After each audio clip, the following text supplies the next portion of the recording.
O adolescente passa por inúmeras transformações durante a chamada maturidade sexual, não só externa, com o desenvolvimento acentuado dos órgãos sexuais, mas internamente também.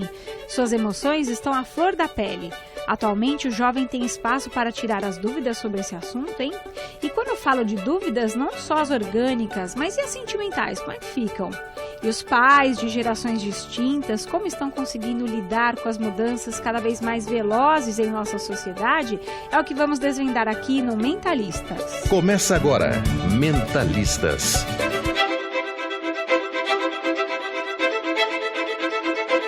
Para falar sobre esse assunto, eu convidei duas mamães aqui no programa. A Gisele Oliveira, que tem um filho de 15 anos e uma filhinha de 17. Filhinha não, já filhona, né, Gisele? Moça. Obrigada, viu, pela sua participação. Eu que agradeço o convite. E também outra mamãe aqui de duas adolescentes, a Regina Elizabeth Silva. Tem duas filhas, uma de 16 e uma de 19. Está aqui no Mentalistas com a gente. Tudo bem, Beth? Oi, tudo bem? É um prazer, Camila. Obrigada pelo convite. Que legal. E do outro lado da bancada, né, para auxiliar eu, Camila Tolinski, e as mamães, a psicóloga Ana Canosa, que é sexóloga também e que recentemente promoveu palestras aí sobre sexualidade com os pais da rede de ensino do Colégio Vital Brasil. Tudo bem, Ana? Tudo bem, Camila. Obrigada pelo convite, viu? Prazer com todo mundo. Vamos falar. Vamos falar de sexualidade na adolescência, Vamos né? falar, isso Quebrando aí. tabus e tudo mais, né? Isso. Bom, pra gente começar esse bate-papo, pra esquentar um pouquinho o clima aqui. Quando a gente fala de sexualidade, Ana, é só o sexo em si ou o termo é mais amplo? Fala um pouquinho desse conceito de sexualidade pra gente. Ótimo que você perguntou e posicionou, porque a sexualidade é alguma coisa muito mais ampla, né?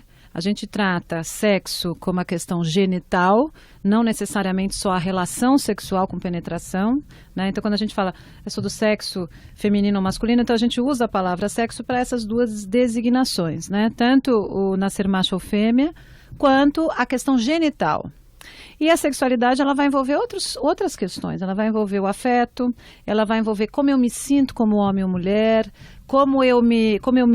até a questão de como eu me visto, como eu me coloco no mundo. Porque se nós formos entender a sexualidade a partir da psicanálise, né, que eu acho que é bem interessante essa visão do desenvolvimento psicossexual da criança, que Freud teve, e claro, a gente não parou em Freud, a psicanálise não para em Freud, mas eu acho que tem uma coisa que ele fala que essa questão da pulsão, né? A gente tem uma energia que nos move. E nós temos dois grupos de energias. Uma que tem a ver com essa coisa da sobrevivência do corpo, que faz a gente comer, que faz a gente dormir. Isso é inato. E tem um outro grupo de pulsões que tem a ver com a energia de vida. E a energia sexual, ela está nesse grupo, né? Então, ela faz com que a gente se mova em busca do desejo. E o desejo não precisa ser o sexo. O desejo pode ser o desejo de estar com pessoas, o desejo de trabalhar, esse desejo criativo. Então, o desejo nos move. Quem não está desejando, fica entediado. E a gente até tem isso, esse movimento do tédio é interessante. Você fala, preciso fazer alguma coisa diferente, não é? Você fala, preciso mudar alguma coisa na vida. Essa é essa energia. E o que acontece? E o sexo, ele é uma das ferramentas dessa energia, né? Então, a sexualidade é muito mais ampla, né? Eu posso colocar essa minha energia em várias questões, e não só na genitalidade. E o que acontece na adolescência é que o uso dessa energia na criança, que vai no brincar, que vai no contato com a família, no corpo, na descoberta do corpo, vai também, mas vai no aprender na escola, vai na energia do esporte, em todo o aprendizado da leitura, da linguagem e tal, chega com essa vinda dos hormônios da puberdade, fala, opa, agora o meu desejo vai canalizar para a genital. E este genital na busca do amor do outro fora da família. Então, acho que é isso que na adolescência é tão forte, porque agora esse desejo vai para o desejo genital na relação com o outro, nesse objeto de amor que eu vou buscar fora da família. E isso é muito intenso. Passando essa pergunta para as mães que estão aqui, a Gisele e a Beth, eu ouço de muitas mães, assim, de crianças bem pequenininhas, né? De onde vêm os bebês e tal, que acho que talvez seja a primeira porta de entrada quando a mãe se depara, né, com isso. Vou começar com a Beth. Quando foi a primeira vez que você teve essa abordagem aí com as suas filhas? Quem começou primeiro? A mais velha ou a mais nova que te perguntou sobre isso? Como é que foi? Nessa parte mais da coisa do, né, de envolvimento, do genital, certo. A mais velha, né? Mas assim, a criança ela mostra os primeiros sinais de curiosidade sobre a sexualidade desde muito cedo, né? Então, perguntas do tipo, por que a menina é diferente do menino? Você já perguntaram E de onde isso? nascem os bebês? Então, em casa, esses questionamentos, eles foram tratados de acordo com o entendimento de cada fase. Então, a necessidade de aprofundar, né, no assunto surgiu na adolescência, os primeiros sinais da mudança do corpo, né? Foi com a Gabriela. Mas, assim, isso foi feito de uma forma muito natural. A gente trata como uma forma muito natural, né? E você, Gisele, foi assim também? Então, como a Ana comentou, Porque você tem menina e menino. Como é que ela foi? falou da questão do gênero, né? Que já começa aí, e comigo foi exatamente assim. A Júlia, com 6 anos, chegou de repente, mãe, o que é sexo? E aí é onde você, opa, né? E agora? Mas aí a gente sabe, é uma criança, né? Não tem aquela malícia toda, não quer saber exatamente, né? A palavra como a gente encara. E aí eu busquei, eu falei, eu também não posso deixar sem resposta. Falei, então, filha, sexo é uma... Eu falei que era do gênero mesmo. Falei, a mamãe é do sexo feminino, papai é do sexo masculino, você é do sexo feminino. E encaixou, assim, Naquele né? momento Naquele da momento idade, era né? o que ela queria saber, né? Ela ouviu em algum lugar a palavra e para quem que ela quis perguntar? Para mim, né? Eu acho que eu me saí bem. Então, normalmente, quando a gente conversa com as mães, com as pessoas sobre isso, eu falo isso, nossa, é mesmo, é uma coisa tão simples, né, que você não precisa entrar na questão e falar coisas que eles não têm nem maturidade para entender, né? E foi por aí. Mas assim, ela muito cedo eu já comecei a perceber que ela começou a se descobrir, né? Então a gente via, né, em alguns momentos que ela começava a se tocar, né, descobrir o corpo, só que não tem também essa coisa que a gente tem da intimidade. Então, em qualquer lugar que ela estivesse, ela queria se tocar e para ela tudo bem, né? E assim, como eu tenho os dois, o menino e a menina, eu percebi que existe uma reação diferente para menino e para menina. Como assim? Eu sempre procurei criar os dois da mesma forma. Agora nós vamos brincar de estacionamento. Pega todos os carros, vamos emparelhar, vamos brincar. Os dois brincavam juntos. Agora vamos brincar de casinha, vamos fazer aqui o almoço, os dois juntos. Então sempre foi assim. E nessa questão, quando ele começou a se tocar, todo mundo achava engraçado. Que legal. Tirava sarro. Então, aí vem o irmão, sei lá, o tio, né?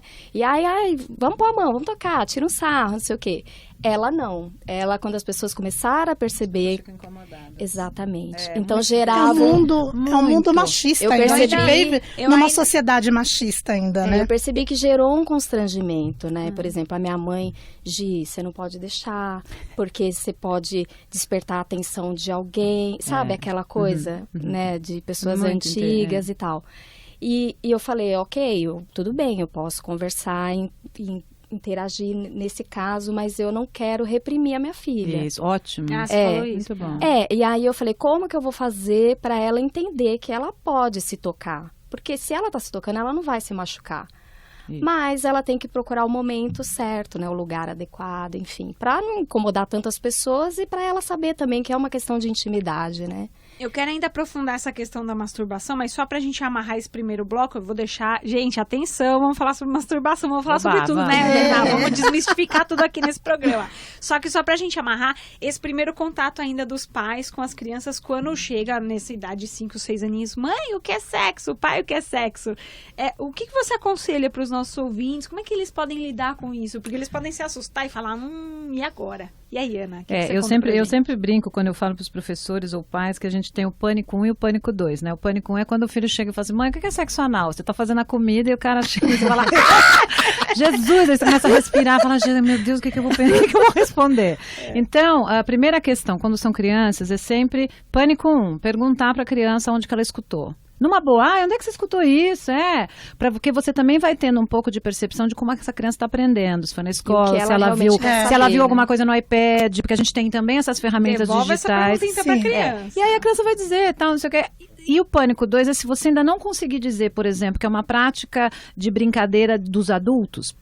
Você não precisa explicar que sexo anal é a penetração do pênis no ânus. Você pode dizer, isso você pode dizer para uma criança um pouco mais velha, de 9, de 10. Mas para criança de 5, você pode dizer, é uma brincadeira que os adultos costumam praticar. Pessoas que se gostam, né? E tal. É uma brincadeira de namoro e pronto. Né? Se a criança pergunta mais, você pode até dizer.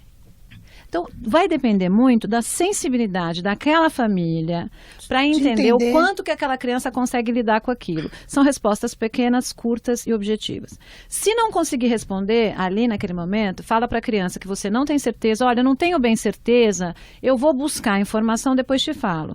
E vai retomar isso com a criança depois. Tem que retomar. Porque aí a criança vai entendendo o quê? Que este assunto da sexualidade é natural naquela família, que ela pode perguntar, que ela vai, né? Que porque ela vai ter resposta, os pais não conseguem entender que, não tendo respostas, você não ajuda seu filho a construir esse saber sexual que passa pelo conhecimento, pelo conceito, pela percepção do corpo, como você fez muito bem. Mas que também, como é que eu vou querer prevenir abuso sexual dos meus filhos se eles não entendem nada, ou se eles não se eles não conseguem, por exemplo, diferenciar o que é um toque de intimidade de uma outra pessoa, o que é um toque de carinho e o que não é. Então, essa criança, ela não vai vir a você e dizer, olha, alguém tocou em mim. Porque se ela entender que você está fechada para isso, que você gritou, que você disse que é feio, que não pode fazer essa pergunta, ela não vai vir a você de novo. E aí a gente não ajuda os nossos filhos a entenderem e a poderem vivenciar lá na adolescência uma sexualidade mais saudável. Estou conversando aqui na Rádio Estadão com a psicóloga Ana Canosa, que é sexóloga, e duas mamães aqui falando de seus filhos adolescentes, a Gisele Oliveira e a Regina Elizabeth Silva. A gente vai fazer um rápido intervalo e volta já já. Já voltamos com Mentalistas. A vida em discussão na rádio de quem quer saber.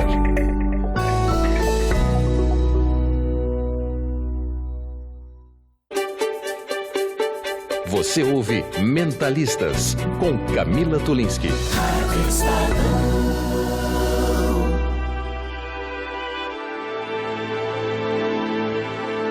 De volta aqui com Mentalistas e o nosso tema em discussão: sexualidade na adolescência. Eu recebo a psicóloga Ana Canosa, que é sexóloga também, a Gisele Oliveira e a Regina Elizabeth Silva, duas mamães aqui contribuindo aqui com o nosso programa, falando de sexualidade na adolescência. E como deve ser difícil depois acompanhar a criança quando ela vai crescendo, né? No bloco anterior a Gisele falou, mãe, o que é sexo? Que foi o que perguntou. Você também, né, Beth, já viu as suas filhas ali com esses primeiros sinais ali de desenvolvimento do corpo e tal. E quando elas foram ficando mais velhas, como é que você foi sanando essa curiosidade delas? Ou elas não perguntavam diretamente pra você, mãe, o que é sexo? E ela ia conversar com uma melhor amiga? Como é que é a sua relação com as suas filhas nesse sentido? Então, em casa, assim, apesar de ter duas meninas, o meu marido, ele é muito presente, né? Então, a gente traz o assunto, né, de sexualidade, assim, a gente introduz no cotidiano. Pinta algum assunto, tal, não sei o quê, a gente vai introduzindo, olha, não sei o quê. Não existe um dia determinado, hoje nós vamos falar de sexo. Não existe. E a visão dele é muito interessante porque ele traz a visão masculina. Porque hoje em dia a gente vive ainda na sociedade machista. Então ele traz para elas que a mulher não é objeto, né, que assim, que ela precisa se gostar, né, até essa coisa do passar e o homem mexer com a mulher. Então, essa abordagem que ele traz, diferentemente da minha, porque a mulher ainda tem uma fase muito romanceada da coisa, ele traz essa realidade. Então, o legal é que os quatro, a gente participa, interage muito em relação a qualquer tipo de assunto. Seja sexualidade, vida amorosa, política, qualquer coisa, droga. Então, sempre tem um assunto muito presente com a gente. O que a Beth está dizendo é muito interessante, porque é exatamente isso, né? Você, quando os pais perguntam, e aí, que horas eu começo a falar de sexualidade com os meus filhos? Sempre. Desde sempre. Desde o momento em que você está dizendo para o seu filho como é que ele tem que lavar o pênis de pequenininho, isso é falar de sexualidade. Você fala de higiene.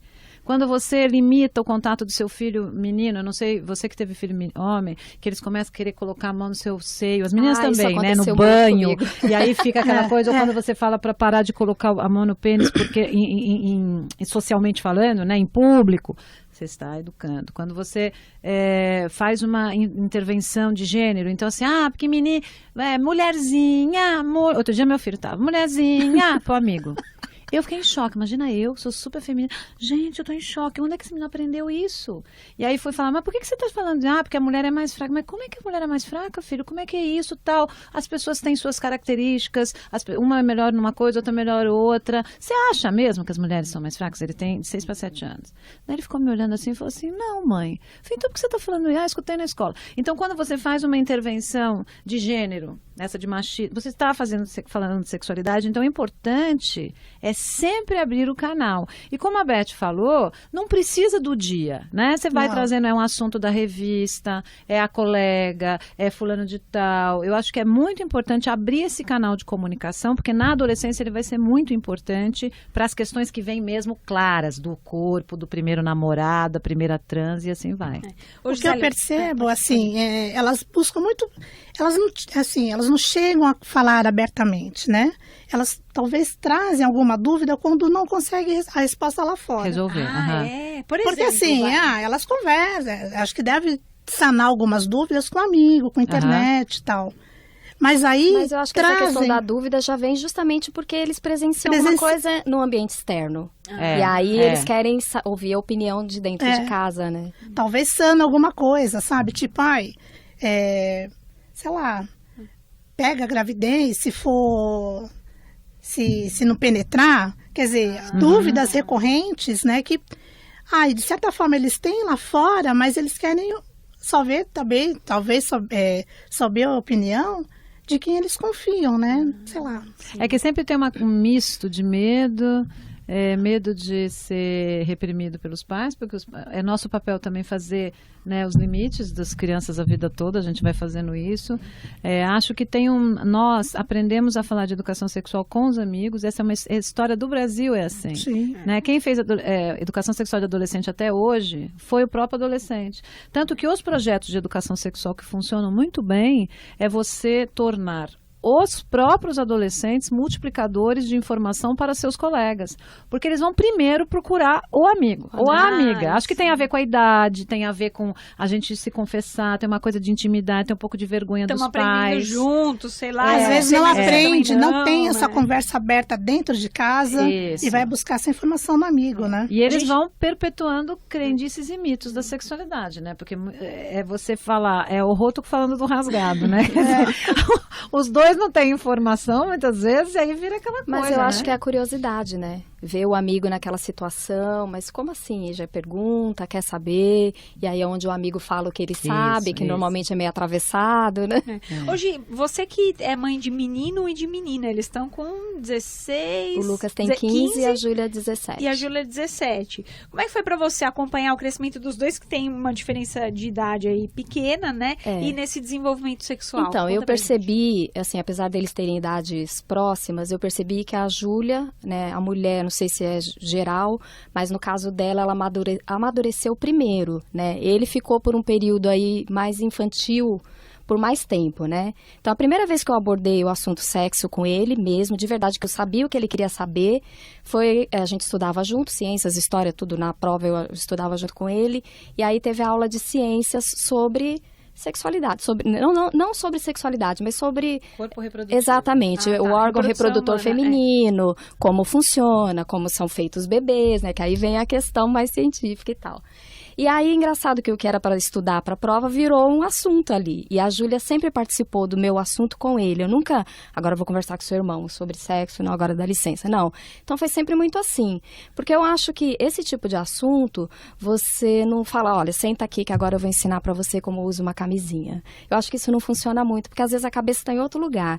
Então, quando eles trazem a questão, você aproveita o momento para sanar a dúvida e para incluir ali os seus valores de vida, né? Porque eu acho que aprender como que é feito o bebê, como que funciona, que a mulher tem ovulação, isso é muito fácil encontrar, tanto que na escola você encontra. Mas em que momento, né? E você aplica isso na sua vida, né? Então, isso é importante, eu acho que é onde a gente entra, né?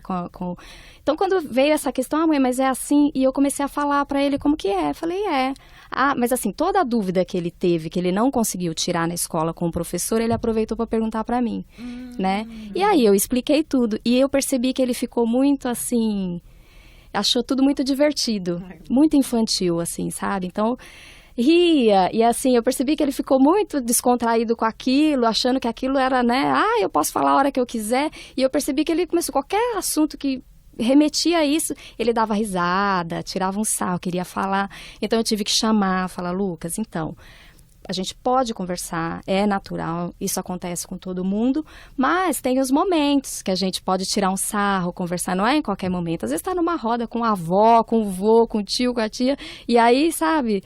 Então, assim, para eles sempre foi muito natural conversar sobre sexo em casa, então em qualquer lugar que eles estão, eles falam naturalmente, né? E já aconteceu de eu estar, por exemplo, com a minha mãe e meu pai, e aí a Júlia vem com alguma história e conta que em casa a gente ia dar risada, comentar sobre o assunto, mas com meu pai e com a minha mãe, não.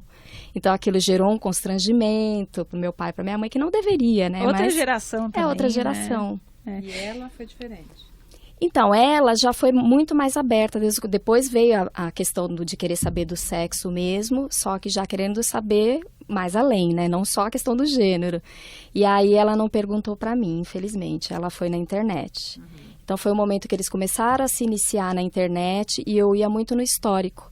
E ela colocou a palavra sexo no histórico. Nossa, e veio... E o que Aí veio? veio Um monte tudo que de você pode coisa.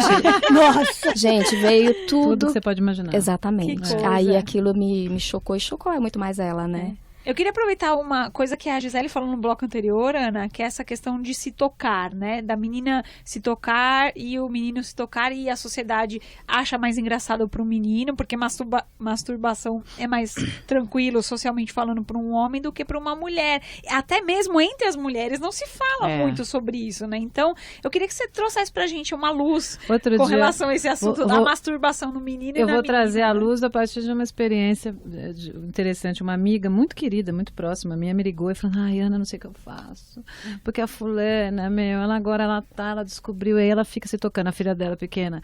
Ai, o que eu faço? Deixa, graças a Deus que ela tá se tocando, minha querida, ainda bem que ela tá descobrindo clitóris, vai ter orgasmo, que ótimo que ela tá se descobrindo. Isso aconteceu com uma filha né? de uma amiga, e ela me ligou desesperada: ai, Gi, você que já teve menina, o que eu faço? Minha filha vai ser uma pervertida? Então, você veja. Olha a pergunta. Pois é, Então, olha, tudo tem a ver com essa construção de gênero que socialmente nós temos no Brasil, em outros países da América Latina, em outros países, né, do mundo, que é essa restrição ao controle e o controle da sexualidade da mulher e a liberação da sexualidade do macho, né? Então, o macho bebê nasceu com pênis, o mundo está aberto para ele, sempre esteve, para votar, para trabalhar, para ganhar dinheiro e para fazer sexo, para cima. Nasceu com vulva e vagina, a pessoa não sabe nem que chama vulva, nem vagina, não se desenha, não se fala, fecha as pernas, tem que feia esconder, que é sujo, Sabe que tem um canal não diferente sabe- pra urinar. Pra urinar, Isso não até sabe o que é clitóris, e isso vai atrapalhar demais a vida, pode atrapalhar demais a vida sexual de muitas mulheres que não vão valorizar o próprio prazer que se tem a partir da masturbação e do próprio contato com o corpo, justamente para negociar com o parceiro ou com a parceira este prazer na relação sexual. E nós sabemos que muitas mulheres, assim, as mulheres que não têm orgasmo nas relações genitais, grande parte foi porque foram reprimidas sexualmente, porque na infância, porque não posso colocar a mão, e nós sabemos que boa parte das mulheres tem orgasmo mais facilmente com estimulação clitoriana do que só com a penetração. Então, assim, gente, que bom! Não tem diferença na descoberta entre meninos e meninas. Não existe isso. O menino vai descobrir o corpo, a menina vai descobrir o corpo. O menino vai gostar de tocar o pênis, a menina vai gostar de tocar o clitóris com a almofada, com o cachorrinho, com o banco da bicicleta, fica se esfregando no sofá. O que nós temos que fazer é socializar essas crianças. Então, da mesma maneira que a gente chega para o menino e diz: olha, legal, eu sempre digo assim, né? Eu faço assim: tá coçando? Porque pode estar coçando. Pode ser pegou uma bactéria, um vírusinho, alguma coisinha ali, tá com uma irritação. Aí, quando a criança olha pra você e fala aquele não, com aquele sorriso de orelha a orelha, é porque tá gostoso, não tá coçando porque tá gostoso. Aí você então tá gostoso, tá. Mas olha, deixa a mamãe falar. Essa coisa de a gente tocar os genitais, ou aí você pode chamar do nome que a família chama, é muito da nossa intimidade, a gente não tem que fazer em público. Você já viu alguém em público fazer isso? Porque é do nosso corpo, então tem que fazer ou no seu quarto, ou no banheiro, no chuveiro, e não deixar que ninguém toque os seus genitais, a não ser que sejam as pessoas XYZ, que geralmente são da família, para fazer a sua limpeza. Pronto. Você vai falando isso para a criança de pouquinho em pouquinho, na terceira, na quinta vez que ela está se tocando, ela já vai interiorizar e vai se tocar no quarto ou no banheiro.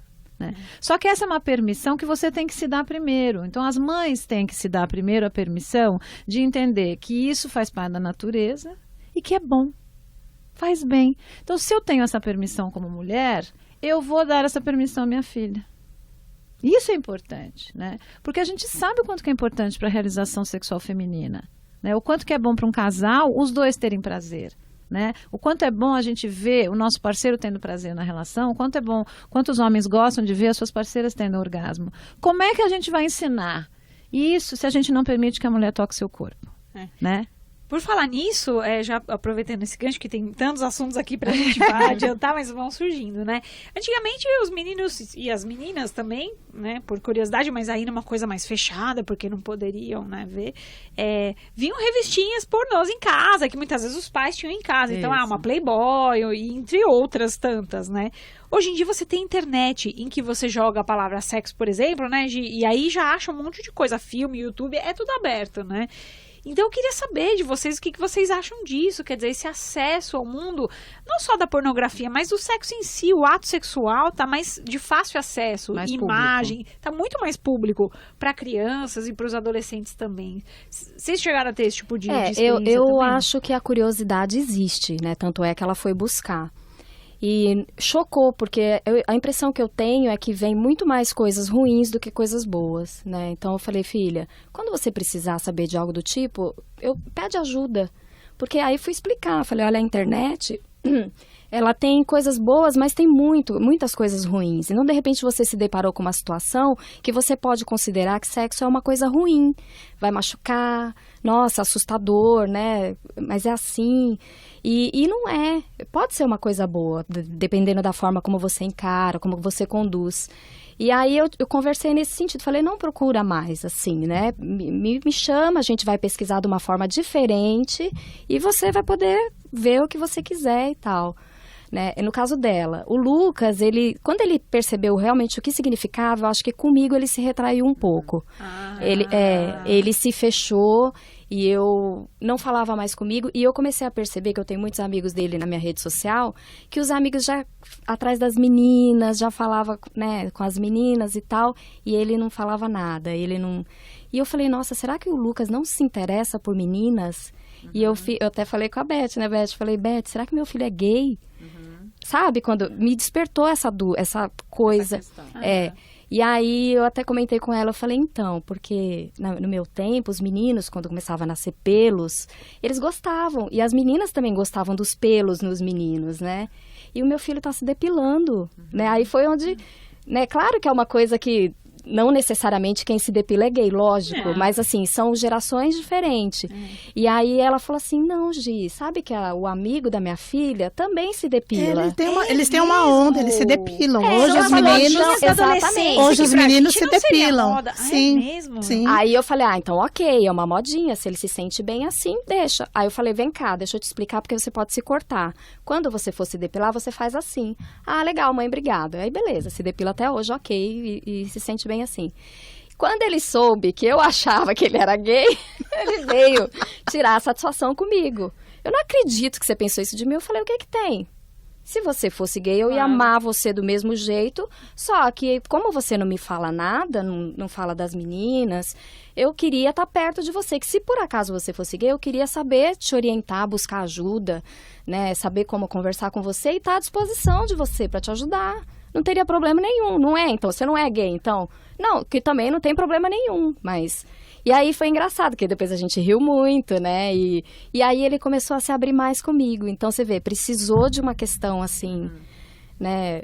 Dar uma polemizada ali para ele ter acesso, ter né? Pra falar. Exatamente. Então, vocês que são mãe de adolescentes, é comum, tem as modinhas aí. Essa da depilação, por exemplo, pra mim é uma novidade, eu não sei. Pra mim também era, quando eu me deparei com fazem isso. sobrancelha, os meninos. Eles depilam debaixo do braço, axila, peito, perna. é assim, é super da moda e é bonito para elas agora, né? Elas gostam. Elas gostam de homens assim. É interessante observar, né, Ana, que a gente Muito. tem essa questão da geração anterior, bem anterior a eles, que é, né, eu Que é a incluo, nossa né, que é a nossa geração, É. que não sabe muito bem, e a Gisele ainda teve parcimônia, Muita, né, ela muita. foi aos pouquinhos ela foi tal, habilidosa. mas ela podia ter simplesmente pensado, meu filho é gay, agora tomara que ninguém descubra, ela poderia ter tido outro tipo de reação, né? Podia, graças a Deus ela teve uma reação positiva nesse sentido, né? Porque os pais estão pouquíssimo preparados para essas e outras questões, né? Primeiro porque quando você vê um filho fazendo sexo, esse filho virou adulto, essa filha virou adulta, então já tem uma morte aí, um luto. Desprendimento, O luto do meu... eu tô na fase do desprendimento. Você tem que se desprender. É muito triste. Não há nada mais concreto, mais forte para esse luto do que meu filho ou minha filha estão transando e apaixonados. Acabou. Perdi o meu bebê. Então, acho que esse é o primeiro grande luto que a gente tem que passar, esse desprendimento, né? Segundo, que nós somos uma sociedade ainda fruto de muita repressão sexual. E aí fica complicado de você ver, por exemplo, as meninas fazendo sexo, elas se interessando, porque a gente sempre teve uma diferença de gênero muito grande, um duplo padrão moral muito grande no Brasil, né? Os meninos tudo pode, as meninas nada. Tanto que essa frase é comunésima, você dizer assim, você vai pra balada, as meninas estão, nossa, elas estão impossíveis, elas dão em cima dos meninos. Gente, e daí que elas dão em cima dos... Os meninos também dão em cima das meninas. E você então, ouve assim, mulheres falando desse jeito. A maioria é mulher que Sim, fala. a maioria e os é meninos mulher. aproveitam. Não, o mais da cara de pau são os homens jovens que chegam em casa e falam assim, mãe, sabe por que eu não namoro? Porque as meninas não tem uma que preste. Porque você vai pra balada, elas estão assim, se oferecendo. Para com isso. Ela não quer namorar porque não quer. Não joga a responsabilidade nas mulheres que querem, né, assumir o seu desejo. As mulheres assumiram o seu desejo. Se elas estão exagerando na questão física, no corpo, se ficam com 10 e a gente tem um padrão moral que a gente acha que é muito se tornar objeto, que é banalizar o sexo, é outra discussão. Mas isso não é uma discussão só com o mundo feminino. É com o feminino e o masculino. São os adolescentes respondendo a uma vida que os adultos tiveram. Eu sempre digo que essa questão da sexualidade, assim, olha, quem começou a crise fomos nós adultos. Então, quando a gente começou a se divorciar, achar que aquele casamento que era para sempre não deu certo, que o desejo sexual, mesmo que você esteja comprometida com alguém, amando um parceiro, uma parceira, você ainda deseja outra pessoa, e que há um número de infidelidade conjugal enorme, que a gente busca pornografia. Gente, crise moral do adulto. Então, o que os adolescentes, no meu ver, estão fazendo? Eles buscam outras opções que a sociedade, de alguma maneira, entrou em crise. Então, se o casamento já esteve em crise, no sentido, será que a gente tem que casar? Será que a gente tem que ter filho? Então, agora os adolescentes ficam. Por que eu tenho que namorar alguém para poder beijar ou transar com essa pessoa? Sim. Então, qual é a minha resposta como adolescente para esse mundo? Então agora eu vou só ficar, beijar para experimentar. Então, os adolescentes, eles vão testando novas opções.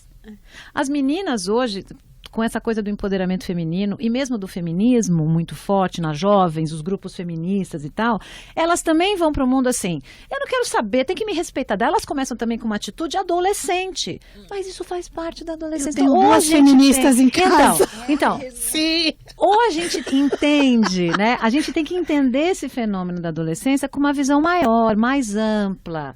Eu também já fui adolescente. Eu também tinha opiniões rígidas e assim, né? Radicais e ferrenhas, né? As meninas estão empoderadas, isso é positivo, mas elas fazem exagerado porque são adolescentes. Ana, é uma questão, eu acho que é uma questão assim, muitas coisas eu já me perguntei o porquê. Puxa, minha filha, né, tá passando por essa fase e tal, não sei o quê. Mas aí eu paro um segundo para pensar, puxa, eu já fui adolescente. Isso. Eu já fiz isso também, né? Ou talvez até pior, né? Mas eu acho que essa coisa de querer pregar uma coisa que você não foi, que nem você eu acho isso complicado também. É complicado, é eu complicado. acho que não funciona muito também você querer ensinar do seu jeito. Eu acho que muitas coisas eles têm que descobrir. Isso, tem personalidade com as experiências. Vão descobrir. Igual essa questão, tá beijando 5 na mesma noite. Minha filha chegou em mim um belo dia, eu falei, e aí, Júlia, como foi? Que pegou um gatinho e tal, né? Aquele papo do outro dia seguinte. Então, mãe, eu não sei como eu te falo isso. Eu falei, ai, meu Deus. Ai, que medo, ai, que medo. Que medo, gente. Falei falando, né? Aí ela, então, mãe, eu não beijei só esse que eu te mostrei a foto, eu beijei mais 4. E aí? Aí você fica respirando, né? Você fala, ai, que mas assim, eu percebo que existe muita questão, elas vão em bando, né? Elas saem em bando, assim como os meninos também. E aí uma incentiva a outra. É uma coisa do grupo. Então, ai, vai, ele é lindo, pode ir, vai, não sei o quê. E eu percebi, né, com essas conversas com ela, que às vezes elas vão, beijam o menino, mas nem tem vontade. Vão pra dizer pras outras que elas podem fazer isso. É isso mesmo. E aí foi bom, que aí a gente até conversou sobre isso. Falei, olha, Júlia, tudo bem, se você teve vontade de beijar os 5, ok. Teve algum deles que você não quis beijar? Mãe, teve um, que foi porque a Amanda insistiu muito. Olha só. E aí, você vê, né, onde você aproveita pra também... Pra trabalhar isso. Exatamente. Né? Falei, olha, se você quisesse muito beijar os 5, ok, pra mim, tudo bem, né, você escolhe. Mas você não precisa fazer o que os outros estão mandando. Você faz o que você tem vontade. Como pode acontecer de você sair numa balada um dia e você não tem vontade de beijar ninguém? Não, esse eu não gostei. Não, esse não me atraiu. E ok também, não tem problema você sair da balada sem ter beijado ninguém. Mas assim, eu acho que com o tempo você vai perceber que de repente é muito mais legal você encontrar uma pessoa e ficar com essa pessoa, poder sentir o cheiro dela, beijar mais de uma vez, e conhecer, e conversar, e continuar tendo contato depois, não necessariamente namorar. Mas é muito mais legal do que você falar, beijei 5. Mas é uma coisa que ela tem que descobrir, fase, né? É uma fase também. Beth? Eu acho. Eu também acho. Eles precisam ter essa fase. Né? E o engraçado é que, assim, eu estava até conversando antes com a Gia, a gente estava batendo um papo rapidamente antes de entrar aqui para gravar. O que eu sinto hoje, né, eu já estou numa fase com uma filha de 19 anos. O que eu sinto hoje é que em algum momento eu preciso deixar ir. Né, os pais, eu percebo uma super proteção em relação a tudo, que sufoca de um jeito e aquela criança, aquele adolescente não vive. Não vive as suas experiências, porque eu acho que é importante ele viver. Interessante, Então, eu estou nessa fase hoje, com a mais velha, com a Gabi, de deixar ir. Não é deixar de acompanhar, certo, mas eu deixo ela ir. Né? E deixo bem frisado que, assim, olha, eu estou aqui em algum momento, que você precisar, né? Eu tenho uma curiosidade, e aí vai servir pra Ana poder analisar. Vocês duas começaram a namorar com que idade? E vocês tiveram essas experiências de ficar com beijar mais de um rapaz e tal?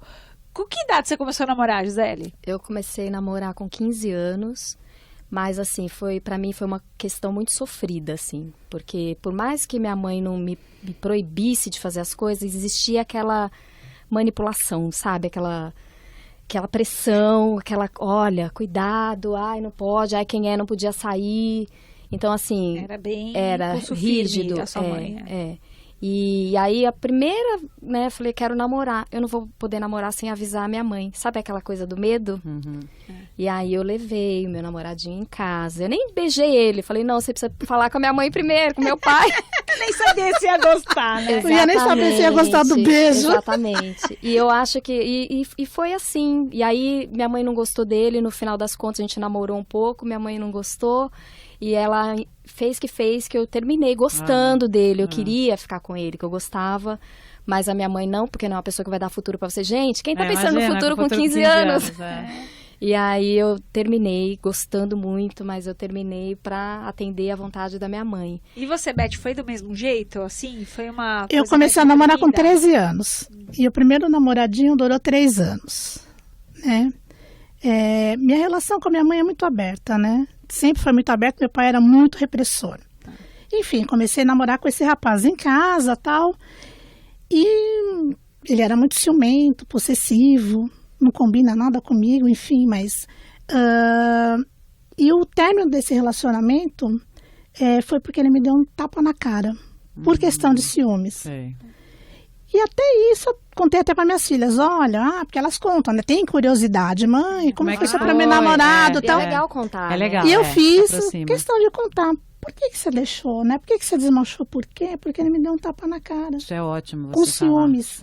Eu acho que a agressão não combina com o amor. Isso, ótimo. Muito bom. Muito bom. Então, eles estão namorando, os filhos de vocês já? Não? Ou já namoraram? Então, a Júlia nunca namorou, é só uns rolinhos dela. Certo. Mas assim, eu acho a Júlia... E aí, né, falando dessa questão de eu ter sido reprimida e tal, eu tento não ser com meus filhos, né? Então, deixo ela sempre muito à vontade, estou sempre conversando, mas eu acho que ela se cobra muito, ela é muito crítica a si mesma, e isso leva ela a selecionar demais. Eu acho que ela seleciona muito. E as então, suas não filhas, deixa qualquer um se aproximar, entendeu? E as suas... A Gabi começou a namorar com 15 anos, namorou 2 anos, teve um término aí já faz um ano. Foi um processo difícil para ela, lidar com a perda, né? Perdeu o namorado, perdeu a cachorra, perdeu a avó. Foi um processo muito... Foi uma coisa em sequência da outra. Hoje em dia eu não sei se ela tá namorando, mas deve estar ficando, né? Eu acho que é legal também ter essa parte de ficar e não querer... De não precisar se comprometer, e ter os seus segredos, né? Eu acho que é legal você ter essa confiança com os pais, de contar tudo, mas é legal também você ter os seus segredos. Todo mundo tem. É a sua própria intimidade. Eu acho que é importante guardar isso. Eu quis fazer essa pergunta da experiência delas com os pais e agora com os filhos, para que a gente possa, de repente, analisar desse ponto de vista se existe uma repetição de padrão de comportamento, né? Pais com filhos, filhos com netos. Só retomando. E a Lu tá namorando faz 2 anos. A Lu é a Luísa, de 16. Eu acho que a gente eu acho que tem histórias bem interessantes, assim, de repetição de padrão familiar de muitas gerações, né? Eu acho que a gente tem uma tendência a repetir os padrões, mas quanto mais consciente nós somos da nossa história e quanto mais abertos nós somos para mudar, a gente se propõe a fazer diferente, como a Gisele falou, né? De, olha, eu fui reprimida, mas não quero fazer isso com meus filhos. Então, de repente, vem até uma frase, que é uma frase que você ouviu da sua mãe. E só que se você tá atento, você fala, gente, por que eu tô falando isso? Olha eu aqui reproduzindo esse padrão. Então, acho que é legal, acho que a tendência de reproduzir é forte, mas ao mesmo tempo nós vivemos em sociedade, nós crescemos e quanto mais consciente nós somos deste padrão, mais a gente pode orientar de uma maneira ou de outra, né? Eu acho interessante, por exemplo, eu fui uma adolescente super namoradeira, nossa, eu era terrível, eu namorava 3 caras ao mesmo tempo, que eles não me escutam, bom, eles não vão lembrar, porque são eles, eu era terrível, terrível. Se fosse nesta época, eu não ia namorar 3, eu ia ficar com 3 ou 4, porque na verdade eu não queria escolher, não queria me comprometer, então eu era terrível mesmo.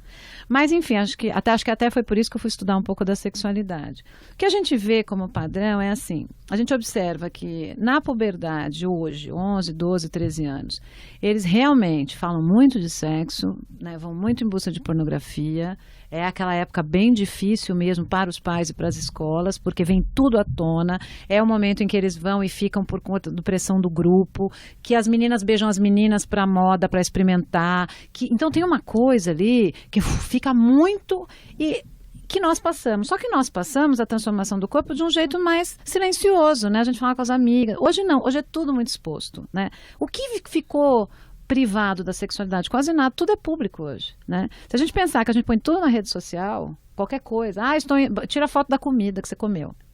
Gente, tem coisa mais íntima do que o prato de comida? E as pessoas estão lá expondo. Então, nós temos uma sociedade em que essa diferença entre o público e o privado, o limite, não existe mais. Qual é a tentativa? Tentar conversar com os filhos para entender que expor tudo pode provocar problemas sérios, como as escolas têm, como as famílias têm. Então, é da foto da menina nua que ela estava tirando com a amiga, brincando de ser, sei lá, modelo de nu.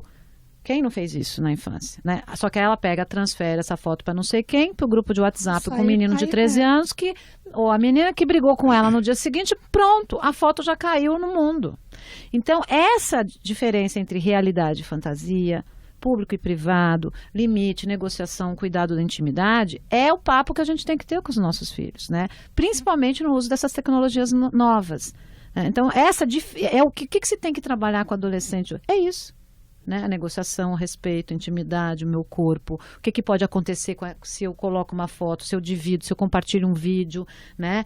Trazer essa discussão para dentro de casa e da escola, porque como elas também falaram, a fase da puberdade é muito intensa. Depois, quando eles começam a namorar, a coisa vai ficando mais tranquila.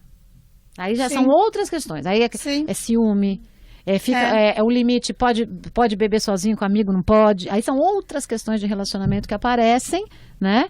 E que a gente também tem que cuidar. Mas esse erotismo, como o Beth falou, precisa ser alimentado e ser desenvolvido. E eles vão se desenvolver na experiência também.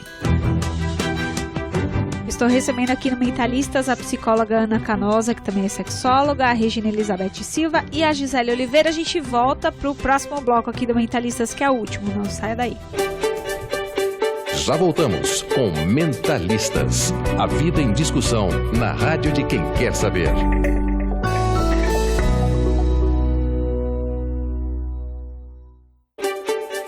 Você ouve Mentalistas.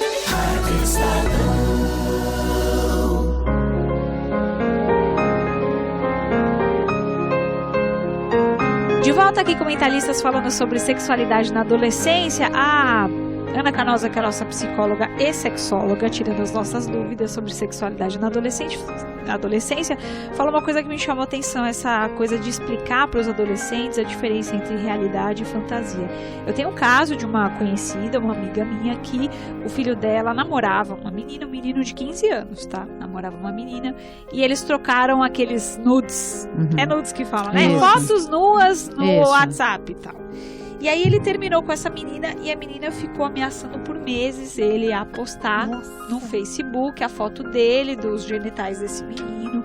E ele entrou em depressão, enfim. E a gente tem casos até, não sei se aqui no Brasil já foram registrados, mas nos Estados Unidos, por exemplo, no exterior, de meninas que são tão expostas que acabam cometendo suicídio. Sim, ou aqui se no Brasil cortam. também. Isso também é comum aqui, No Brasil Ana? também, no Brasil também é comum. É muito comum isso vazar na escola e a família ter que se mudar de bairro. Principalmente em bairros mais, que a escola é bem ali do bairro. Sabe aquela escola que todo mundo conhece? Já vi casos assim, de não aguentarem. Olha só, se a gente consegue ajudar, né? Quer dizer, eu vou colocar sua foto. Isso é crime. Então, se você consegue chegar para esse adolescente, primeiro assim, se esse adolescente consegue chegar a você, pai ou mãe, ou amigo da família, ou tio, e você entender, acolher, em vez de ficar dizendo, por que você tirou foto? Tirou foto porque é adolescente, a gente tira foto, sei lá, o adulto também faz, sabe assim? Então, vamos parar com isso, não é por que tirou? Tirou porque tirou. Porque hoje a gente tem o celular na mão e essas coisas acontecem, fazem parte, inclusive, desse desenvolvimento do erotismo deles. Então, vamos ver o que a gente pode fazer, né? Isso é crime. Então, vamos chegar para o pai dessa menina, para a mãe dessa menina e dizer assim, gente, sabe que sua filha está ameaçando meu filho, isso é um crime. Se ela continuar ameaçando, eu vou ter que colocar na justiça. Então, essa discussão sobre o que é crime, o que não é crime, qual é a penalidade, né? Inclusive, o que nós pais podemos fazer para proteger um pouco os nossos filhos, então colocar filtro dentro do computador para que a criança não acesse, não digite a palavra sexo e não encontre nada, no iPad, porque a gente esquece que tem iPad. Então você dá o iPad para a criança com 3 anos ela está lá no joguinho. Gente, com 6 e 7 que ela aprendeu a escrever, ela está escrevendo sexo. No Google, porque ela já sabe. Ou então ela está gravando, se ela não sabe escrever. 4 letrinhas só. 4 letrinhas. E os pais não estão ligando Lé com Cré e achando que aquele iPad com acesso à internet tem acesso a tudo. Então a gente tem que pensar sempre, fazer a reflexão e tentar ajudar esses adolescentes a fazer essa reflexão que a gente está com. E mesmo assim, a gente tem que também ter a consciência de que, além da gente deixar o caminho aberto, além da gente trazer a conversa, de entender o erotismo, de entender o momento deles, de fazer o possível, né, para poder ajudá-los, orientá-los e educá-los, o resto você acende uma vela, e reza muito para quem é religioso, porque vai ter muita coisa que a gente não tem alcance, mesmo sendo os pais mais abertos do mundo. Não tem, eu percebo isso muito. Você pode ser aberto, você ter uma conversa super aberta com os filhos, tem coisas que eles vão fazer, e é isso que eu entendi. Hoje eu entendi isso. Não adianta, eu dou todas as orientações, mas tem coisas que elas vão fazer e eu nem vou saber. Isso, e a gente o que faz? A gente vê histórico de filho pequeno, Sim. de internet, põe filtro, leva a menina eu acho que você no acompanha e ginecologista. conforme as manifestações deles, você vai orientando. Eu já tive uma experiência. O Lucas, quando descobriu que beijar na boca é bom, porque chega um momento que, né, dá aquele estalo. E aí tudo que ele achava na rede social que remetesse ao assunto, ele queria compartilhar. E aí, num momento, teve uma vez que ele compartilhou um casal se beijando. Não era nada demais, era um beijo, né, mais quente, do casal, um gif animado, né? Tá.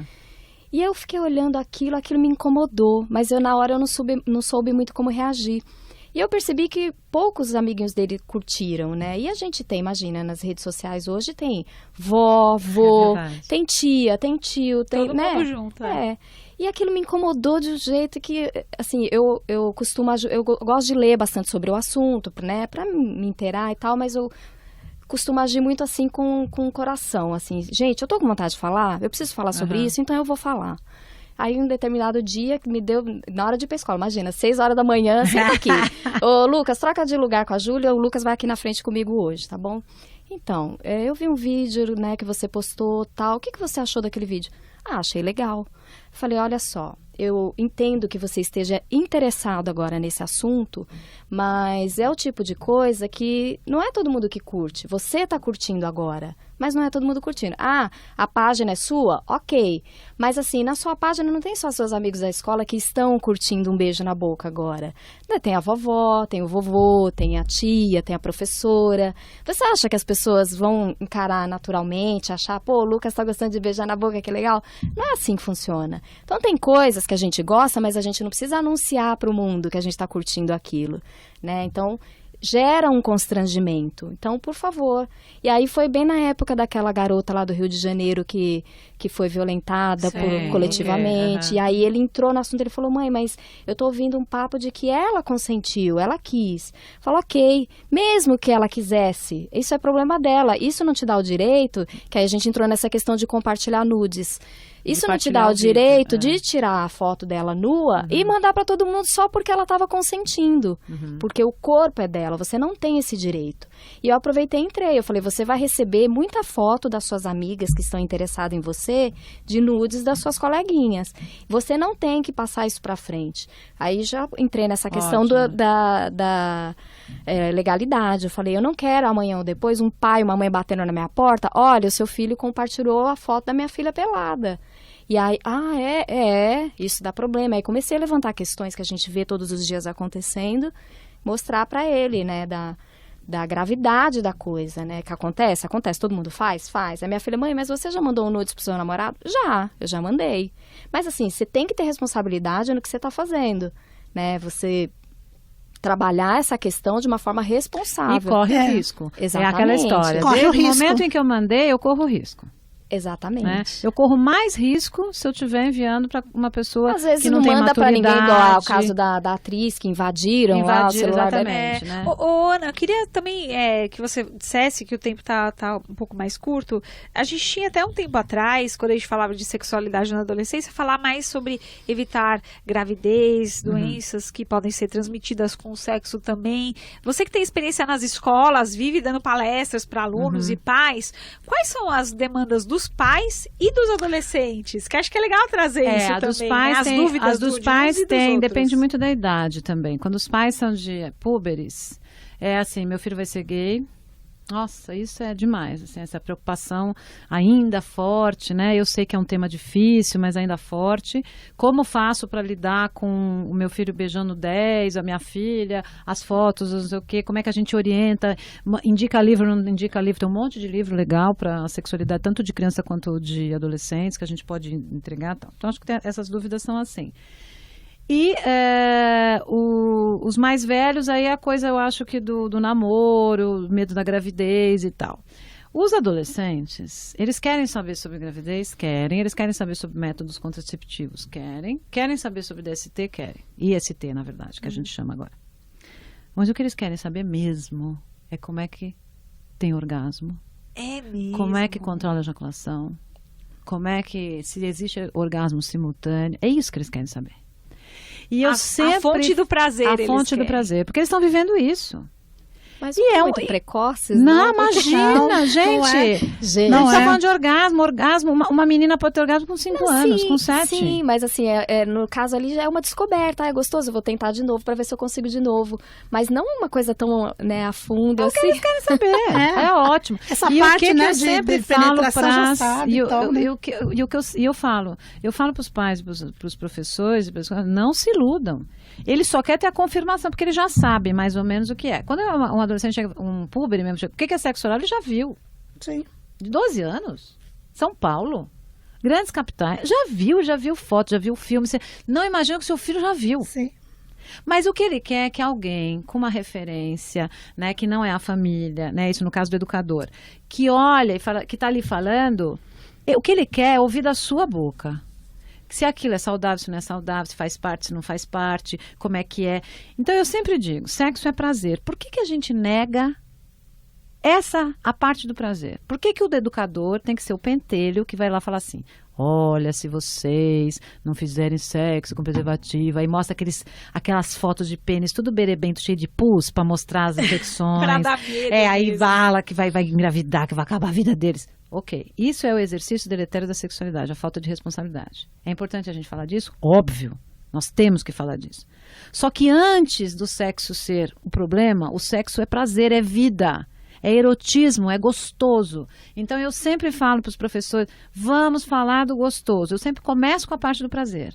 Os adolescentes se ligam em 1 minuto e meio. Falo, gente, vamos então explicar como é que é a resposta sexual humana de homens e mulheres. Pronto. Eles olham pra mim e falam, opa, desejo. Como é que o homem tem desejo? Como é que a mulher tem orgasmo? Por exemplo, eu explico pra eles como é que a mulher tem orgasmo. Porque os meninos não têm a mínima ideia. Outro dia eu fiz uma palestra numa escola, só que antes geralmente eu passo na escola, né? E tem uma caixinha de perguntas. Então eu peço para eles colocarem a caixinha de perguntas de maneira anônima. Aí tinha uma pergunta que eu achei incrível, que era assim, se o menino bate punheta, como é que a menina faz para bater? É uma pergunta inteligente, simples. Cara, demais. Aí eu levo o vulva, aí eu mostro, aí eu falo que é que nem tem um espirro na área de lazer, aí eu faço só que aqui embaixo, aí tem clitóris, aí eu vou mostrando. Gente, eles vão abrindo, eles vão sorrindo, e vão dizendo, gente, essa mulher, vão se identificando. Pra depois eu dizer, olha, isso aqui é muito legal. Tá? Mas não é com todo mundo. A gente tem que ter respeito, é o corpo. Se não fizer de um jeito, pode pegar doença. Aí a gente vai para as doenças, aí fala da gravidez. Para dizer assim, olha, isso aqui é tão legal que você tem que ter um olhar cuidadoso para continuar sendo legal. Vai ser legal, vai continuar sendo legal se você tiver pessoas que gostem de você.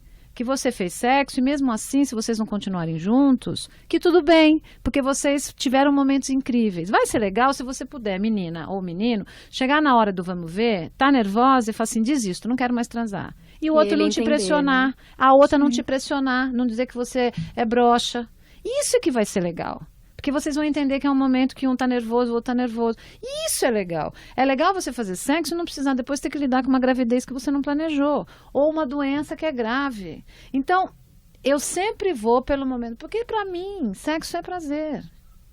É interessante essa abordagem, né? Esse inverso que ela faz em sala de aula. Começar com um desejo e aí você levar, né, os problemas. Porque normalmente eles só ouvem o lado negativo. Só isso, que a gente fica enchendo o saco dessa lado negativo. Que a gente ouviu na nossa geração. Pois é. Nossa geração não teve essa oportunidade, né? Acho incrível. A gente não tinha um incentivo, né? Não, isso é legal também. Você fazia com medo, né? E eu acho que vão mais preparados para a relação quando acontecer. A gente não pode ser ingênuo. A iniciação sexual no Brasil hoje está em torno dos 14 anos de idade. Tem, sei lá, estados que é 12 anos de idade. Então não adianta você fingir. Você pode isso até não querer. Existe, né? Que não existe. Acho que o importante é trazer os valores, enfim. É conversar, sabe, orientar, é sempre deixar esse caminho aberto e ajudar da melhor forma, né? Agradecendo muito. Infelizmente o tempo passa rápido, gente. No programa, a psicóloga e sexóloga Ana Canosa. Obrigada, viu, Imagina, Ana? Foi um prazer, viu? Aqui. Foi muito legal. A Gisele Oliveira e a Regina Elizabeth Silva, as mamães aqui de adolescentes, compartilhando essas histórias. Obrigada, viu, meninas? Obrigada, foi um prazer, viu, Camila? Obrigada, viu? Nada, foi ótimo, obrigada. Adorei, Ana, as dicas. Vou levar. Mentalistas dessa semana fica por aqui. Lembrando que você, ouvinte, pode acompanhar esta e todas as outras edições no nosso site radio.estadão.com.br. Os trabalhos técnicos são de Roger Palme. Produção e apresentação de Camila Tulinski. Gerente de jornalismo da Rádio Estadão é a Paula Marinho e o diretor de jornalismo do Grupo Estado é o João Fábio Caminuto. Até uma próxima.